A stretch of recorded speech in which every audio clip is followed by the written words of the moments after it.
Comment prendre des rendez-vous en faisant du call call?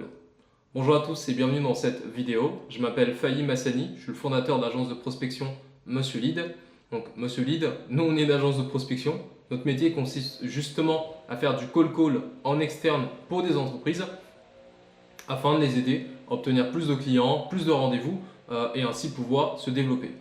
Donc dans cette vidéo, je vais vous partager ce qui fonctionne en call call, les étapes qu'il faut mettre en place, les actions à mettre en place pour pouvoir prendre régulièrement des rendez-vous qualifiés en faisant des appels de prospection.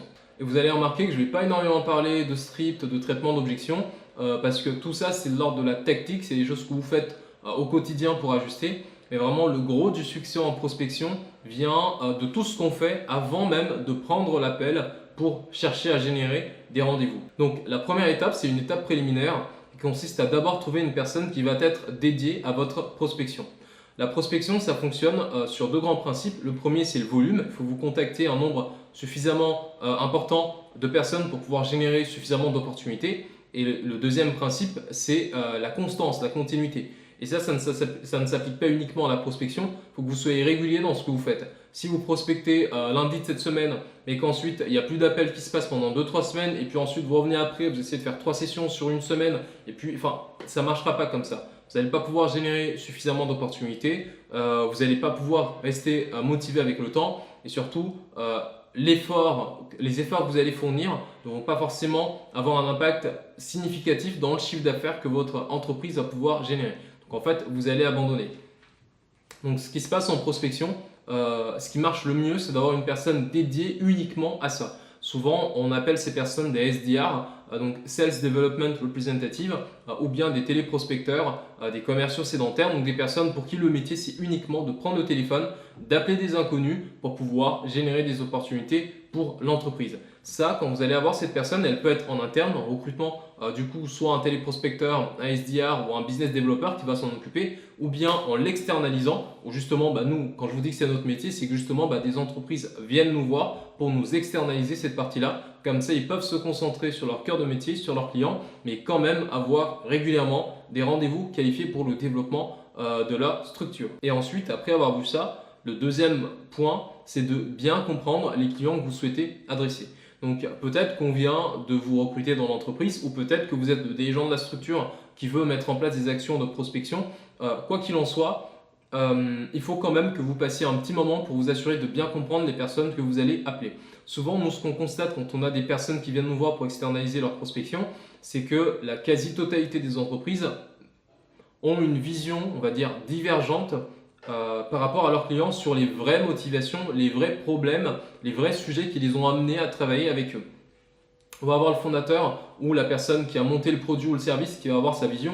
En fait, nos clients ils viennent nous voir parce qu'ils ont tel problème ou tel sujet. En fait, ce n'est pas que la personne va avoir tort foncièrement, mais il va avoir une fine nuance entre sa perspective et la perspective du client final. Et c'est en fait ce gap que vous voulez réduire au maximum. Vous voulez vous assurer d'extrêmement bien comprendre les problèmes, les sujets quotidiens que le prospect vivait et qui l'a amené à peut-être taper sur Google, accepter un appel de prospection, demander une recommandation pour trouver une solution par rapport à son sujet. Et par rapport à ça, moi ce que je vous recommande, et c'est d'ailleurs ce qu'on fait pour nos clients, c'est de planifier des échanges avec vos clients existants.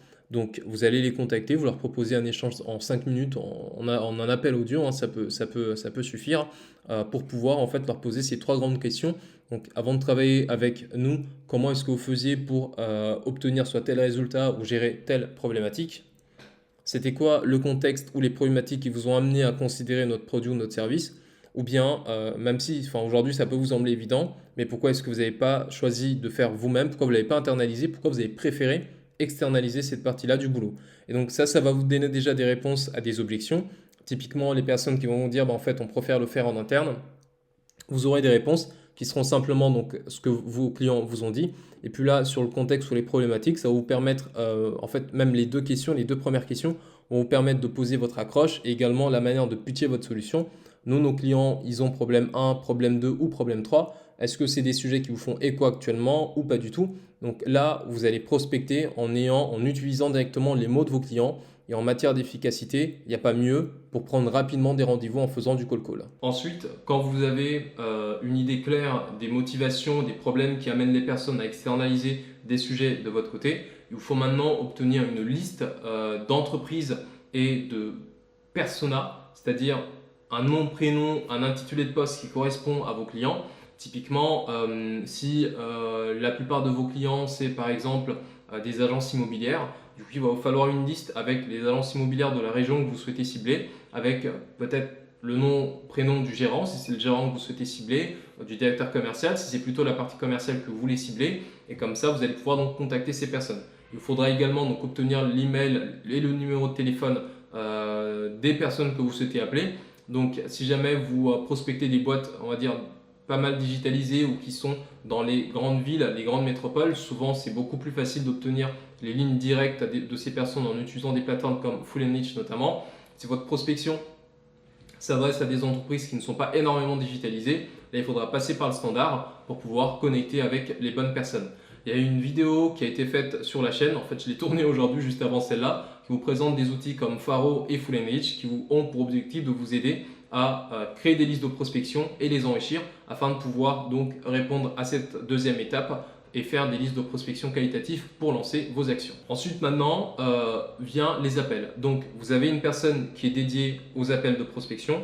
Vous avez contacté vos clients pour être au clair le plus possible, vous rapprocher le plus possible de leur perspective, ne pas prendre les billets du fondateur avec la vision ou bien des techniciens avec du coup la technique, mais vraiment avoir une précision et une justesse absolue sur ce qui amène les gens à travailler avec vous. Vous avez utilisé des outils pour constituer des listes de prospection. Maintenant, il faut passer les appels. Et ces appels, donc, il faut les faire avec régularité et avec volume. Donc déjà, au niveau régularité, prenez une cadence. Donc peut-être vous allez faire une session par semaine, 2 sessions par semaine ou 5 sessions de prospection par semaine. C'est très ambitieux pour une seule personne, mais c'est peut-être ce que vous allez chercher à mettre en place. De l'autre côté, il faut également avoir un objectif en matière de volume d'appels. Moi, ce que je vous recommande, c'est d'avoir un volume minimal de 100 appels par session. Donc nous, c'est ce qu'on fait quand on fait la prospection pour nos clients. C'est minimum 100 appels par session de prospection. Parce que quand vous êtes en B2B et que vous appelez par exemple sur des lignes directes, sur ces 100 appels, il va y avoir à peu près entre 13 à 17 qui vont décrocher. Là-dessus, vous allez pouvoir obtenir à peu près 80% de conversations et donc c'est là-dessus que vous allez pouvoir générer des opportunités. Donc si vous réduisez le nombre d'appels que vous allez passer, vous passez de 100 à par exemple 60 ou de 100 à par exemple 40, ça va réduire forcément le nombre de personnes qui vont décrocher et donc votre capacité à générer des opportunités. Donc sur ça, je vous disais que le cold call, ça marche avec beaucoup de volume et ce qu'on cherche quand les personnes décrochent et qu'on a des conversations avec eux, c'est un taux de transformation d'à peu près 20%. Ça peut être 20%, ça peut être 15%, ça peut être 30%, ça peut être 40%, mais la moyenne c'est 20%. Donc par exemple, si vous avez 10 personnes avec lesquelles vous avez des conversations, en fait sur ces 10 personnes, vous vous attendez à prendre 2 rendez-vous. Pourquoi pas prendre 10 rendez-vous au lieu de 2 ou 8 rendez-vous au lieu de 2? C'est que parmi les personnes qui vont décrocher, certaines vont être en réunion, en congé, pas disponibles pour discuter avec vous pour le moment, ils ne prennent pas d'appel et vous demandent plutôt d'envoyer d'abord des éléments par email. Ils vous écoutent, c'est un sujet qui aurait pu peut-être les intéresser, mais ils l'ont déjà internalisé ou bien ils l'ont externalisé récemment avec une autre boîte. Ils ont besoin de continuer de faire ce test avant de peut-être voir autre chose. Donc vous allez avoir plein de situations différentes. Donc c'est pour ça que vous allez avoir ce taux de transfert d'à peu près 20%, 30% ou 15% ou 40% sur le nombre de conversations. Donc conversation, rendez-vous généré suite à une action de call call. Et donc c'est pour ça que le volume est très important quand vous faites, d'ailleurs quand vous faites n'importe quelle action de communication, de marketing ou de commercial, il faut du volume pour pouvoir transformer suffisamment de personnes à la fin. Donc voilà pour cette vidéo sur comment prendre des rendez-vous en faisant du call call. Je ne suis pas rentré dans la tactique pure sur le traitement des objections, sur la manière de venir avec des accroches, mais je me suis dit qu'on a une ressource qui pourrait peut-être vous aider. En fait, on classe régulièrement nos appels de prospection. Donc vous allez retrouver un lien dans la description qui va vous permettre d'accéder à une page Notion. Sur cette page Notion, vous allez avoir tout un listing d'un ensemble d'appels de prospection qu'on a réalisé dans plein d'industries différentes. Et à chaque fois, vous allez pouvoir écouter, vous inspirer. Là, j'ai écouté cet appel, j'ai entendu telle objection, ou bien telle accroche. En fait, c'est comme ça que les gens répondent. Là, j'ai l'impression que tel intitulé de poste ou tel secteur d'activité, ils sont plutôt comme ça. Donc, c'est une vraie bibliothèque d'appels de prospection réelle avec plein de prospecteurs différents sur plein de marchés différents. Donc, vous pouvez écouter nos appels de prospection si vous cherchez de l'inspiration et de voir dans la technique comment on fait pour prendre des rendez-vous. Et aussi, évidemment, si vous souhaitez déléguer ça, parce que c'est trop compliqué, c'est trop difficile, ça prend trop de temps, vos équipes n'ont pas envie de faire ça, Vous avez aussi un autre lien dans la description pour réserver un appel avec nous. Comme ça, on peut vous présenter ce qu'on fait et voir si c'est quelque chose qui pourrait vous aider à générer plus d'opportunités et de rendez-vous pour votre business. C'était Fahim Hassani, CEO de l'agence de prospection Monsieur Lead, et on se dit à très bientôt. Merci.